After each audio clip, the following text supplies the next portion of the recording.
Oui, shalom, shalom, bien-aimés. Que le nom de Dieu soit loué. Soyez bénis dans le nom de notre Seigneur Jésus-Christ. Dieu nous a encore accordé la grâce en ce jour. Que son nom soit loué. En ce moment encore, nous voici, par la grâce de Dieu, pour apprendre de lui, pour apprendre ses conseils. Alors nous allons confier ce moment entre les mains du Seigneur, au nom de Jésus de Nazareth. Tendre Père, nous te disons merci en ce moment pour les merveilles que tu as accomplies dans nos vies. Lorsque nous étions en train de dormir, Père Dieu de gloire, c'est toi qui as veillé sur nos vies. Jésus, lorsque l'ennemi s'est préparé bien pour nous dévorer, pour se jeter sur nous, tu avais campé sur nos vies et il n'a pas pu nous faire du mal. Nous sommes très reconnaissants. Et en ce moment, nous voulons, Jésus, te demander ta grâce. Jésus, en ce moment, que ton sang nous lave. Quelles que soient nos erreurs, quels que soient nos péchés, nous demandons que Père Dieu de gloire, tu nous laves, tu nous pardonnes, que tu nous sanctifies pour que nous soyons agréables devant toi. Nettoie notre vie, nettoie notre environnement spirituel pour que Père Dieu de gloire, ce que nous aurons à partager, Seigneur, puisse émaner de toi pour la seule gloire de ton nom. Merci beaucoup Seigneur pour la vie de mes bien-aimés qui ont commencé par me suivre. Je te demande que ta grâce les localise et que jusqu'à la fin de ce moment, que Seigneur Jésus mon Père, qu'une nouvelle grâce, Seigneur, descende sur eux et qu'ils deviennent des instruments efficaces pour, Seigneur Jésus, l'avancement de ton œuvre. Seigneur, merci pour ton amour. Y a-t-il des forces, des ténèbres qui vont vouloir se rebeller contre nous? Nous déclarons leur échec au nom de Jésus de Nazareth. Sois magnifié, sois glorifié.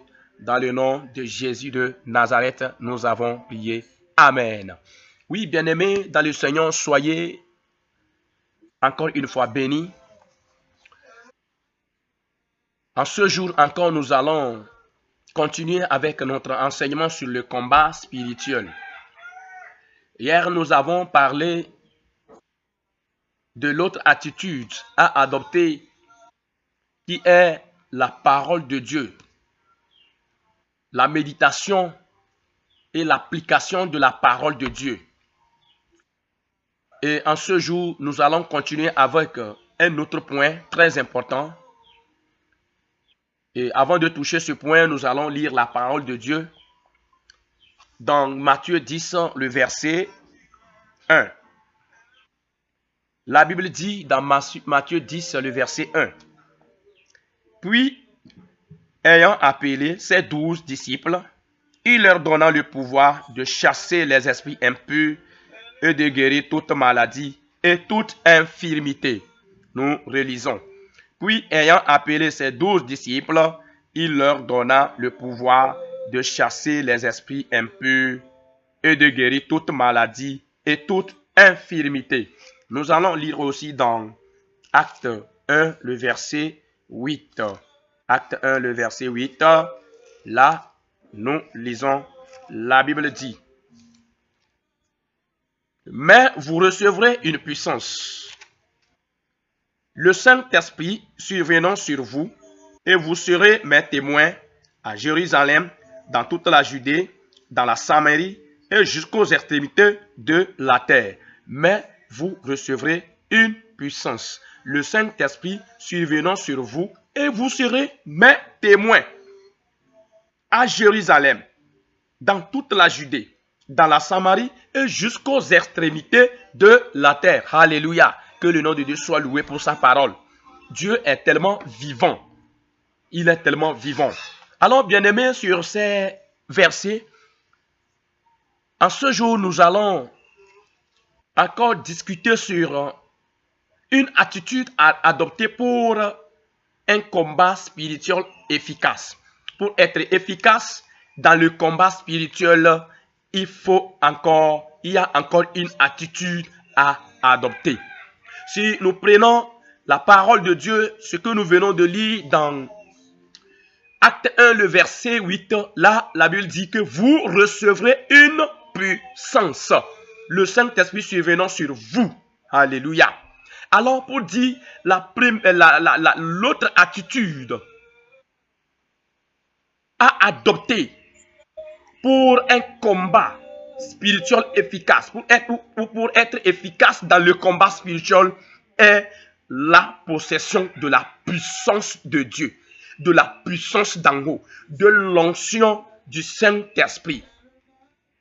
Et nous savons que personne ne peut posséder l'onction du Saint-Esprit ou la puissance du Saint-Esprit sans auparavant posséder le Saint-Esprit en lui. Pour dire, il nous faut le baptême du Saint-Esprit, le baptême du Saint-Esprit, la puissance d'en haut. Alors, bien-aimés, pour être efficace dans le combat spirituel, nous devons retenir qu'il faut posséder la puissance de Dieu à nous. Il faut posséder la puissance de Dieu à nous. Jésus, avant d'envoyer ses disciples, dans Matthieu 10, on dit qu'il leur a donné le pouvoir d'aller et chasser le démon. Pourquoi Jésus ne les a pas juste allé dit plutôt d'aller? Et il a voulu leur donner le pouvoir d'abord, parce qu'il sait que ces forces des ténèbres ont un pouvoir qu'ils utilisent pour influencer, pour impacter, pour dominer. C'est pourquoi Jésus était dans l'obligation de donner le pouvoir à ses disciples afin d'aller et chasser les démons, de guérir les malades. Bien-aimés, c'est très important de posséder la puissance de Dieu. Si nous voulons être efficaces dans le combat spirituel, nous devons posséder la puissance de Dieu. Car les démons exercent un pouvoir. Les démons exercent un pouvoir. Et Dieu sait bien que les démons exercent un pouvoir. Jésus le sait. C'est pourquoi il a promis cette puissance-là. Et d'ailleurs, lorsqu'il voulait retourner au ciel, il a dit à ses disciples, allez attendre dans la chambre haute et attendre que la promesse du Père soit accomplie d'abord. Et il a bien précisé que vous receviez la puissance d'en haut. Pourquoi? Parce que Jésus savait que lorsqu'il va retourner au ciel, les disciples vont continuer par prêcher la parole de Dieu. Et ça ne sera pas facile. Ils feront face aux charlatans. Ils feront face aux sorciers. Ils feront face aux méchants. Alors il va falloir qu'ils possèdent cette puissance-là pour pouvoir impacter. Mais sans ce pouvoir, ces disciples peuvent devenir des victimes du diable. C'est pourquoi Jésus les a donné le pouvoir d'abord avant de les envoyer. Bien-aimés, avant de s'engager dans un champ de bataille, dans un combat, il va falloir posséder la puissance de Dieu. Il va falloir posséder la puissance de Dieu parce qu'il y a des gens qui possèdent la puissance démoniaque, la sorcellerie, la magie, l'occultisme. Ils possèdent des pouvoirs en eux qu'ils utilisent dans ce monde. Et il va falloir que les enfants de Dieu possèdent cette puissance-là afin de pouvoir les dominer, afin de pouvoir les impacter. Et nous remarquons dans ce monde comment les gens influencent par leur autorité spirituelle les forces démoniaques. Oui, il y a des gens, par leurs paroles, qui envoûtent, par leur regard, ils envoûtent. Ils te touchent seulement, mais tu commences par sentir des malaises. Ils possèdent un pouvoir en eux, le pouvoir démoniaque. Et donc, il va falloir que les chrétiens aussi possèdent la puissance de Dieu. Avant d'affronter ton ennemi, rassure-toi que tu as le pouvoir. Bien-aimé, on n'attaque pas le diable en désordre. On n'attaque pas le diable seulement, mais il faut posséder l'autorité, la puissance. Jésus a dit dans Luc 10, le verset 19, « Voici, je vous ai donné le pouvoir de marcher sur les serpents et les scorpions, et sur toute la puissance de l'ennemi, et rien ne pourra vous nuire. » Bien aimé, si vous ne possédez pas la puissance de Dieu, les sorciers vont se jouer de vous, les magiciens vont se jouer de vous, les charlatans vont se jouer de vous, les occultistes vont se jouer de vous. Ceux qui sont possédés des démons, ils vont se jouer de vous parce que quand ils vous regardent, vous êtes comme des poussins. C'est pourquoi nous devons posséder la puissance de Dieu. Nous devons chercher à être revêtus de la puissance de Dieu. Bien-aimé, c'est très important. Tout chrétien, la première des choses même que chaque chrétien devrait faire, lorsque vous levez vos mains pour recevoir Jésus-Christ, la première des choses à chercher, c'est d'être rempli du Saint-Esprit, d'être baptisé du Saint-Esprit et sa puissance. Parce que étant donné que vous avez quitté le monde des ténèbres pour venir en Jésus, vous vous êtes engagé sur un champ de bataille où l'ennemi ne va pas vous laisser parce que vous êtes sorti de ses mains. C'est pourquoi les chrétiens doivent posséder cette autorité-là pour pouvoir dominer et continuer la marche avec Dieu. Mais sans ça, nous ne pourrons pas.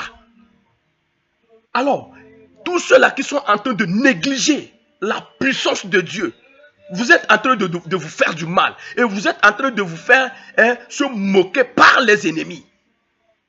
Bien-aimés, vous devez posséder la puissance de Dieu, c'est très important.